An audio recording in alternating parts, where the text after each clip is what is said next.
Friends, welcome to Kollywood Cinetalkies. இன்றைக்கான வீடியோவில் நம்ம என்ன பார்க்க போகிறோம்னா, நம்ம எஸ்டிஆர் சாருக்கு ரெட் கார்ட் கொடுக்க போகிறாங்க அப்படின்னு சொல்லி மறுபடியும் ஒரு நியூஸ் வந்துட்டுருக்கு. இந்நேரம் அது உங்களுக்கு நல்லாவே தெரிஞ்ச நியூஸ் தான். நம்ம அரசன் படத்தோட ஷூட்டிங்கை ஸ்டாப் பண்ணி வச்சுருக்காங்க. அதுக்கு காரணம் Wales international films owner ஐஸ்ரீ Ganesh sir கொடுத்த கம்ப்ளைண்ட். அவர் கொரோனா குமார் படத்துக்காக சிம்பு சார் வாங்கின அட்வான்ஸை அவர் திருப்பி தரலை. அது போக ப்ரீ ப்ரொடக்ஷன் ஒர்க்ஸுக்கான செலவையும் அவர் சேர்த்து திருப்பி தந்தால் இந்த படத்தோட ஷூட்டிங் ஸ்டார்ட் பண்ணலாம், இல்லைன்னா சிம்பு சார் மேலே தகுந்த நடவடிக்கை எடுக்கப்படும் அப்படின்னு சொல்லியிருந்தாங்க. எஸ்டிஆர் ஃபேன்ஸ்லேருந்து எல்லாருமே ஷாக் ஆகிட்டாங்க இந்த நியூஸ் கேட்டதுலேருந்து. இப்போ பார்த்தீங்கன்னா அந்த பிரச்சனையை சுமூகமாக பேசி முடிக்க போகிறதா ஒரு நியூஸ் கிடச்சிருக்கு, முடிச்சிட்டதா நியூஸ் கிடச்சிருக்கு.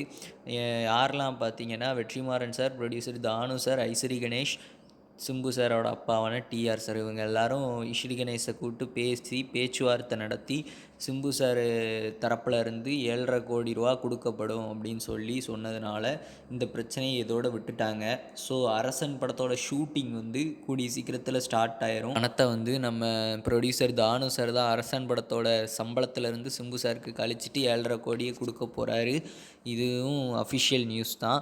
இதை கொடுத்துட்டு இந்த படத்தோட ஷூட்டிங்கை ஃபஸ்ட்டு ஸ்டார்ட் பண்ணிடுவாங்க. பண்ணால் நெக்ஸ்ட் வீக், இல்லைன்னா அதுக்கப்புறம் மே பிகினிங்கில் ஸ்டார்ட் பண்ணுறதுக்கு அதிகமாகவே வாய்ப்புகள் இருக்குது.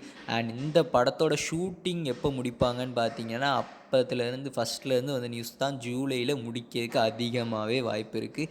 படத்தை இவங்க சொன்ன மாதிரி ஜூலையில் எடுத்து முடிச்சிட்டாங்க அப்படின்னா படத்தை திவாலி ரிலீஸ்க்கு பிளான் பண்ணி திவாலி ரிலீஸ்க்கு ரிலீஸ் பண்ணிடுவாங்க. அண்ட் இப்போ பார்த்தீங்கன்னா திவாலி ரிலீஸ்க்கு 2 படங்கள் கிளாஷ் விடுறதுக்கு அதிகமாகவே வாய்ப்பு இருக்குது. சேயோன் படமும் அரசன் படமும் கிளாஷ் விடுறதுக்கு வாய்ப்பு இருக்குது. அந்த 2 படங்கள் கிளாஷ் விட்டால் 2 படங்களில் எந்த படம் ஹிட் அடிக்கும் அப்படிங்கிறத நீங்கள் கமெண்ட்டில் சொல்லிடுங்க. அப்படியே நம்ம சேனலை சப்ஸ்கிரைப் பண்ணாதவங்க சப்ஸ்கிரைப் பண்ணிட்டு பாருங்கள். டடா பாய்.